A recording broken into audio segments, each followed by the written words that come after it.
السلام علیکم، اسپریڈ اسلام میں خوش آمدید۔ مسلمانوں، ہمارا دل کن خیالات کی آماج کا ہے؟ ہمارے دل میں کیا پلاننگز چل رہی ہوتی ہیں؟ Most important organ of the body جو ہے وہ ہمارا قلب ہے، ہمیں اس کا خیال رکھنا ہے۔ یاد رکھیے گا، دل ستھرا ہے، تمام اعضاء ستھرے ہیں۔ میں آج کچھ بیماریاں دل کی وہ بتانے جا رہا ہوں کہ اگر وہ دل میں آ جائیں تو نارمل جو ہارٹ ڈیزیز ہیں وہ جان لے لیتی ہیں، جو میں بیماریاں بتانے جا رہا ہوں وہ ایمان لے لیتی ہیں۔ اب بتائیے کون سی بیماری زیادہ امپورٹنٹ ہے جس کے بارے میں جاننا بھی ضروری ہے؟ بدقسمتی سے ان بیماریوں کے بارے میں ہم آگاہ نہیں ہیں۔ یہ قلب جو ہے نا، عربی میں قلب، دل کو قلب کہتے ہیں نا، قلب کہتے اس لیے ہے کہ یہ منقلب ہوتا رہتا ہے، بدلتا رہتا ہے، اس کی کیفیت چینج ہوتی رہتی ہے۔ میرے آقا کے قلب اقدس کے بارے میں آپ نے سنا، مگر میرے آقا کو کس قدر فکر تھی اپنے دل مبارک کی۔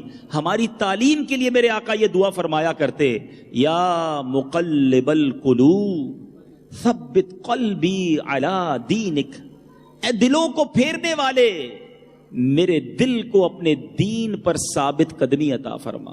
آپ ذرا سوچئے، جن کے صدقے مجھے اور آپ کو ایمان ملا ہے، ان کا یہ دعاؤں کا انداز تھا کہ وہ اپنے دل کو اپنے دین پر، اسلام پر ثابت قدمی کے لیے دعا کیا کرتے۔ کبھی میں نے اور آپ نے سوچا کہ ہمارا دل کبھی کیسی کیفیت میں ہوتا ہے، کبھی کیسی کیفیت میں ہوتا ہے؟ کیونکہ یہ منقلب ہوتا رہتا ہے۔ آپ خود اپنی زندگی کو تھوڑا سا ریویو کیجئے۔ کبھی ہمارے دل میں ایسا خوف خدا ہوگا کہ بس یار آج کے بعد کوئی گناہ نہیں کرنا۔ کبھی شیطان ایسا حاوی ہو جائے گا، بندہ کہے گا نہیں، یہ والا گناہ میں نے کر کے رہنا ہے۔ کبھی نیت کرے گا کہ بس اب میں نے ہمیشہ عاجزی انکساری کا پیکر بن جانا ہے، اور کبھی اسی دل پہ ایسا تکبر غالب آ جائے گا کہ بندہ کسی کو خاطر میں نہیں لاتا۔ کبھی جی چاہے گا کہ بس اللہ کی راہ میں بس سب کچھ لٹا دوں، بہت خرچ کروں، اور کبھی اسی دل پہ ایسی لالچ، ایسی کنجوسی آئے گی کہ انسان کبھی بھی اس کی طرف 1 روپیہ بھی دینے کے لیے تیار نہیں ہوگا۔ آپ خود دیکھیں، ڈے بائی ڈے ہمارے دل کی کیفیات بدلتی رہتی ہیں۔ کیوں؟ یہ منقلب ہوتا ہے۔ ہم نے کبھی فکر کی کہ یہ دل سلامت ہو، اس دل کے اندر برے خیالات اور بری عادتیں نہ ہوں؟ میں آپ کو کچھ ریئلائز کروانا چاہتا ہوں، ہائی لائٹ کروانا چاہتا ہوں کہ دل کی جہاں جسمانی بیماریوں پر ہماری بڑی توجہ ہے، we have to think about جو باطنی امراض ہیں، جو انٹیریئر ڈیزیزز ہیں دل کی، جس کی وجہ سے ہم ایمان سے بھی ہاتھ دھو بیٹھ سکتے ہیں، جس کی وجہ سے رب ناراض ہو سکتا ہے۔ ہم اس دل کی بیماریوں کی جانکاری بھی کریں، اس کے بارے میں معلومات بھی کریں، اور پھر اس سے بچنے کی بھی کوشش کریں۔ ایک دل کی بیماری جو آج ہمارے معاشرے میں بہت زیادہ آ گئی ہے، پہلے قرآن کی آیت سے اس کے بارے میں بتاتا ہوں، پھر ایک آپ کو واقعہ سناتا ہوں۔ اسلامی بہنیں بھی برائے کرم توجہ کے ساتھ سنیں۔ اللہ تعالیٰ قرآن پاک میں ارشاد فرماتا ہے، سورہ حجرات 26واں پارہ ہے، آیت نمبر ہے 12، یا ایھا الذین آمنوا اجتنبوا کثیرا من الظن ان بعض الظن اثم۔ قرآن کہتا ہے اے ایمان والو، یعنی یہ وہ آیت ہے جس میں ڈائریکٹ مجھے اور آپ کو خطاب کیا گیا، ڈائریکٹلی ایمان والوں سے بات کی گئی ہے۔ اے ایمان والو، بہت گمانوں سے بچو، بے شک کوئی گمان گناہ ہو جاتا ہے۔ بہت زیادہ نیگیٹو سوچیں ہمارے دلوں میں آ گئی ہیں، ہمارے ذہنوں میں آ گئی ہیں۔ ہم کسی کے بارے میں پازیٹو سوچنے کے لیے تیار ہی نہیں ہیں، ہم ہر کسی کے بارے میں نیگیٹو سوچتے ہیں، ہم اسٹارٹ ہی نیگیٹو سے ہوتے ہیں۔ بھائی کوئی تو پازیٹو آنسر دماغ میں آنا چاہیے تھا۔ ہم نے کسی کو کال کیا، اس نے فون نہیں اٹھایا، پہلا خیال جو دل میں آتا ہے، ہاں بڑا آدمی ہو گیا، اب کہاں فون اٹھائے گا۔ پہلے مطلب تھا تو روز فون کرتا تھا، اب میرا نمبر دیکھ رہا ہے اور فون نہیں اٹھا رہا۔ آپ نے یہ حرام کام کیا۔ اس نے فون نہ اٹھا کر گناہ نہیں کیا، آپ کا فون اٹھانا اس پر فرض نہیں تھا، واجب نہیں تھا، مگر جو آپ نے نیگیٹو اپنے دل میں خیال کو راسخ کر دیا، مضبوط پکڑ لیا، مان لیا کہ وہ جناب آپ کے ساتھ غلط کر رہا ہے، بڑا آدمی ہو گیا ہے۔ یہ کیا ہے؟ مجھے آپ سے سوال کرنا ہے، کیا آپ جب نماز پڑھتے ہیں فون اٹھاتے ہیں؟ آپ جب سو رہے ہوتے ہیں فون اٹھاتے ہیں؟ جب واش روم میں ہوتے ہیں تو فون اٹھاتے ہیں؟ جب قرآن پڑھ رہے ہوتے ہیں اس وقت فون اٹھاتے ہیں؟ کوئی بھی جواب اپنے دل کو دے سکتے تھے نا، یار ہو سکتا ہے آرام کر رہے ہوں گے، ہو سکتا ہے نماز پڑھ رہے ہوں گے، پازیٹو آنسر تھا۔ But we start from the negative, اور یہ حرام، جہنم میں لے جانے والا کام ہے اگر مسلمان کے لیے بدگمانی کر رہا ہے۔ اسٹارٹ ہی بدگمانی سے، کسی کے گھر گئے, جواب ملا کہ وہ گھر پر نہیں ہے. پہلا تھاٹ, پہلا ذہن میں خیال کیا آیا؟ اندر ہوگا جھوٹ بول رہا ہے, کہلوا دیا کہ گھر میں نہیں ہے. استغفر اللہ. اتنی نیگیٹیوٹی ہمارے اندر آ گئی. یہ خاندان, چونکہ فیملیز بھی موجود ہیں, بیٹا تھوڑا سا اپنی بیوی پر توجہ کم دے تو بیوی نے فوراً سوچ لینا ہے ماں جی نے کچھ کیا ہوگا, ساس نے کچھ کیا ہے, فوراً ساس پر نیگیٹو. تھوڑا والدہ سے آج 4-5 دن تک بات نہیں کی تو ماں کے دل میں پہلی بدگمانی یہ آئے گی بہو نے کچھ پٹی پڑھا دی ہوگی. ہم کدھر جا رہے ہیں؟ ہم حسن زن کیوں نہیں کرتے؟ ہم پازیٹیو کیوں نہیں سوچتے؟ میرے میٹھے اسلامی بھائیوں, ہمارے بزرگان دین کا ایٹیٹیوڈ کیا تھا؟ حضرت عیسیٰ علیہ نبینا علیہ الصلوۃ والسلام کے پاس ایک شخص کو آپ نے دیکھا وہ چوری کر رہا ہے. آپ نے کہا تو نے چوری کی؟ اپنی آنکھوں سے دیکھا تھا آپ نے؟ وہ کہتا ہے اللہ کی قسم میں نے چوری نہیں کی.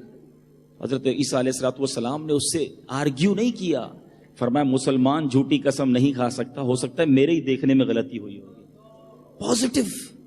مگر ہم اسٹارٹ ہی نیگیٹو. اب کاروبار کر رہے ہیں, سامنے کوئی دکان کھل گئی, اب وہ اللہ کا بندہ کوئی نیک ہوگا, تسبیح پڑھنے کا عادی ہوگا, ہاں یہ روز تسبیح پڑھ کے میری طرف پھونکتا رہتا ہے, کچھ وظیفہ لے کر آیا ہے, میرے گاہک اسی لیے کم ہو گئے ہیں. وہ اللہ کے بندوں, وہ اللہ کا ذکر کر رہا ہے, وہ ثواب کما رہا ہے, اور آپ نیگیٹو سوچ کر گناہ کما رہے ہیں. یہ اتنا عجیب گناہ ہے, شیطان اتنا اس میں انوالو کر دیتا ہے. کوئی اگر اچھا کام کر رہا ہے تو آپ اچھا کیوں نہیں سوچ سکتے؟ لوگ عمرے پر جائیں تو لوگوں کو بدگمانی, حج پر جائیں تو بدگمانی, مسجد بنائیں تو بدگمانی.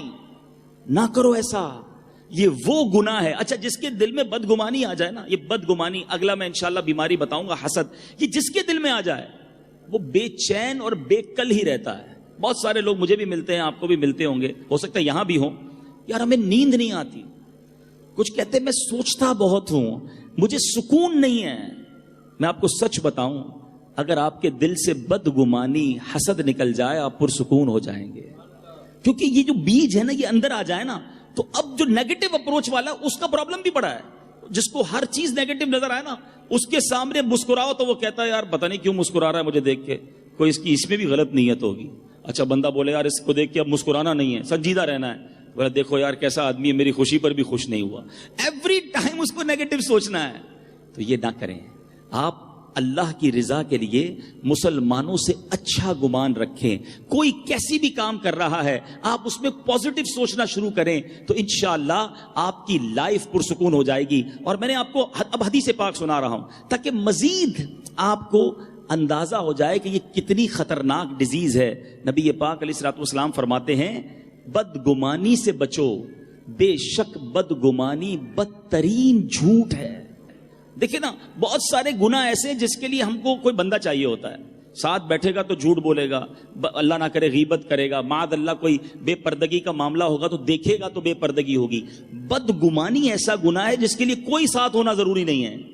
اکیلے بیٹھ کر آپ کسی کے بارے میں نیگیٹو سوچتے جائیں, اس پر عمل کرتا شروع کر دیں تو یہ گناہ ہونا شروع ہو گیا. آج کل ٹاک شوز دیکھتے ہیں لوگ, ٹی وی پروگرامز دیکھتے ہیں, فلاں سیاستدان, فلاں بندہ, فلاں اس کے بارے میں اتنا بولتے ہیں, اتنا بولتے ہیں. آپ کے بولنے سے اس کو کچھ اثر نہیں پڑ رہا, آپ کے نامہ اعمال میں روزانہ گناہ پلس ہوتے جا رہے ہیں. نہ کرو ایسا. ویسے ہی گناہ بہت ہیں, ہم کیوں کسی کے بارے میں برا گمان رکھ کے, برا بھلا بول کے اپنے گناہ اور بڑھاتے جائیں. آپ کو پتا ہے یہ غیبت جو ہے یہ ایسی عجیب و غریب بیماری ہے جو بہت ساروں کے دلوں میں ہے. آپ کسی کی غیبت کرتے نا تو آپ اپنی نیکیاں اس کے اکاؤنٹ میں ٹرانسفر کر رہے ہیں.